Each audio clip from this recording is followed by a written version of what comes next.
If you are going to Japan, one of the things that you may be wondering is, how much Japanese do I need to know? In this video, I'll guide you through some of my past trips and how knowing some Japanese actually helped make my experience much more pleasant and how you can learn too. Let's go to Japan. The next station is Tokyo.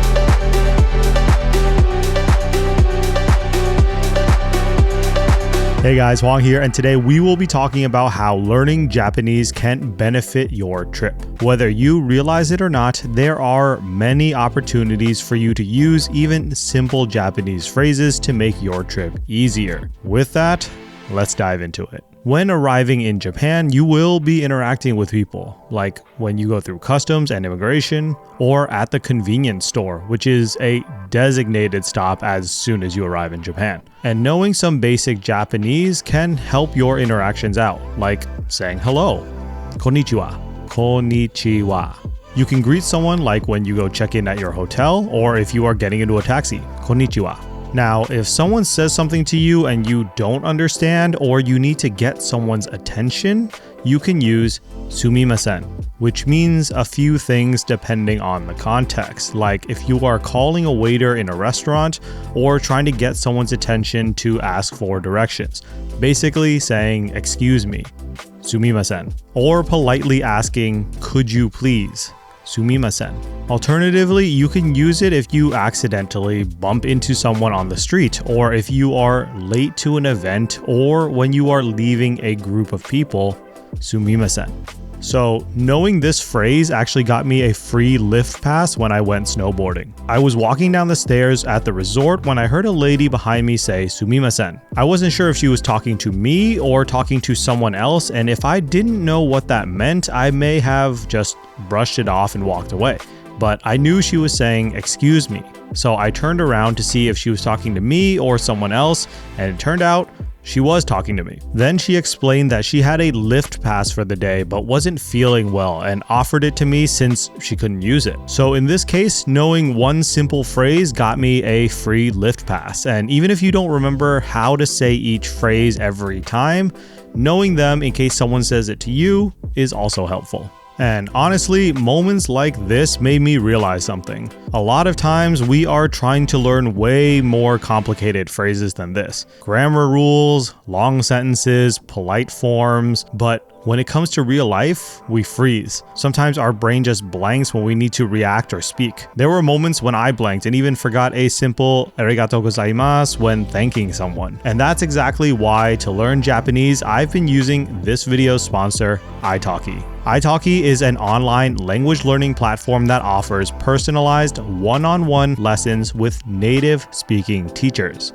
These are real teachers that help you learn and practice Japanese along with over 150 other languages through real-life conversations that make learning a breeze. You can easily find the right teacher for your skill level, needs, and interests from their large professional pool of teachers who speak your desired language, as well as speaking your native language, and even get an idea of how well they speak your native language to see who can help you best. The teachers are supportive and create a safe space for you to start practicing from day one, even as a complete beginner. I used italki and took lessons with Hannah, and she helped me walk through learning words and phrases that would help me on my trip to Japan. Plus, she helped me understand a variety of things from complicated word meanings to the differences between the 3 Japanese writing systems. Have you heard kanji, hiragana, katakana? Yeah, I've heard of them. I don't know what the differences are. Okay, so kanji is come from China, and then hiragana we use for Japanese original word, and then katakana we use for foreign word. Watashi wa, this is hiragana, and then America is from English, so katakana, this is katakana. America. So you use all of them together? So italki offers flexible and affordable language learning, and what's neat is you pay per lesson. So if you want to learn fast, you can schedule more lessons. Or if you are in a busy phase, then you can space them out, and this gives you flexibility to fit your budget and schedule. 2026 is here, and if your New Year's resolution is to learn Japanese or any other new languages, click my link in the description below to start your language learning journey today. And if you buy $10 worth of credits, you will get $5 for free for your first lesson using my promo code Hoang. This code is only available for the first 50 users, so check out italki and sign up today. Now, one of the words that I learned with Hana was onegaishimasu, Onegaishimasu, also can I have or please, which is like a polite please for requests, especially with strangers. You can use this if you are going to take a taxi, for example, to one of my favorite places in Tokyo, Shibuya. Shibuya made onegaishimasu.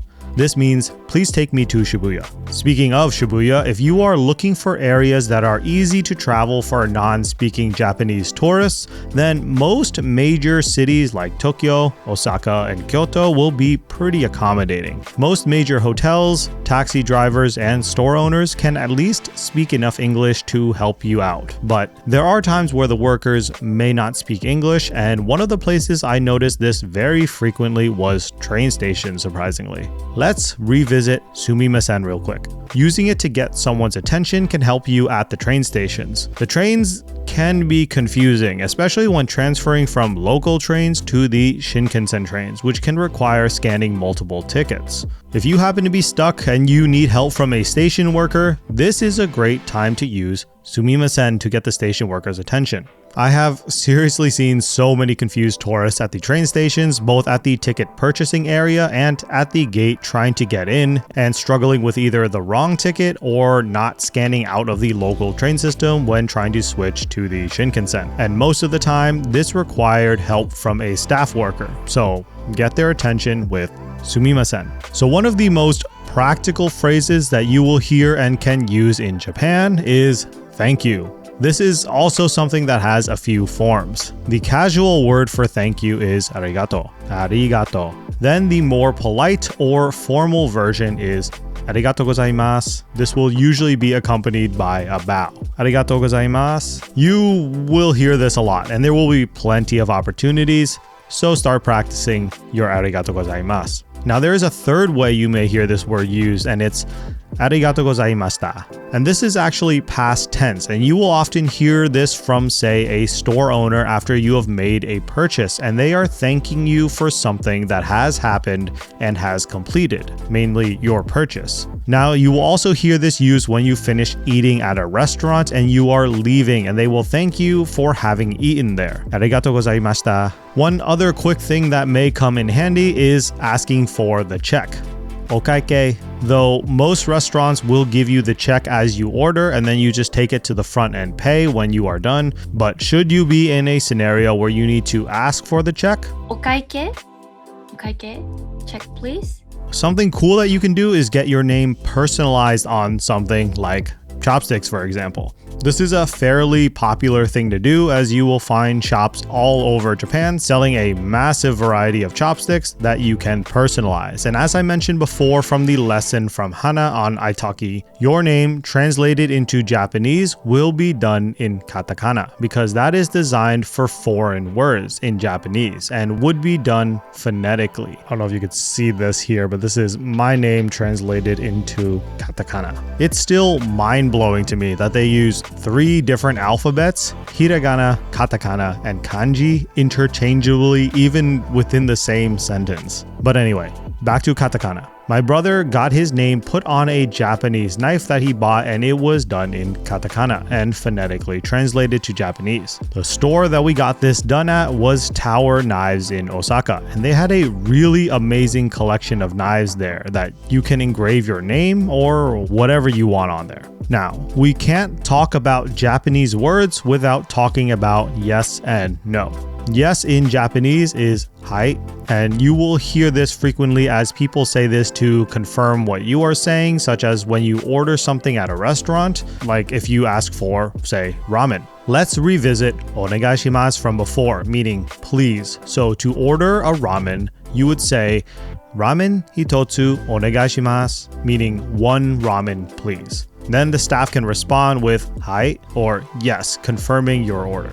Now, on the flip side, no in Japanese is iie, though there are a lot of variations of this and more polite versions of this too, but we don't have time to go into all of that. Now, lastly, we'll fly through one more thing. Good morning in Japanese is ohayo, or more formally, ohayo gozaimasu. Suffering from jet lag when I was in Japan, I was often out walking early in the morning, visiting the Konbini or convenience store, and I would often be greeted with ohayo gozaimasu. Something interesting that I learned was that the Konbini is the abbreviation for the word Konbini sutoa in Japanese, which is in Katakana, since it is a word phonetically taken from the English word convenience store. All of this is so cool. And now to wrap it up, good afternoon is actually konnichiwa, which is the same word for hello. And then konbanwa is good evening. So I am not an expert in the Japanese language by any means. And one thing that my teacher, Hana, was telling me about learning Japanese, learning a few phrases can help here and there, but to make the most of your trip, you want to know all of the basics so that you can have small, light conversation in Japanese. And that will get you much farther there. And to do that, well, you want a teacher who can guide you towards your goal of learning Japanese and making the most of your trip. So check out Hana on italki and don't forget to use the promo code Hoang for the first 50 users only, so don't wait. There is so much more to learning Japanese, but I hope this gives you a high-level overview of how cool and exciting the language is. What are your favorite words in Japanese? Let me know in the comments section down below, and I will see you guys in the next one.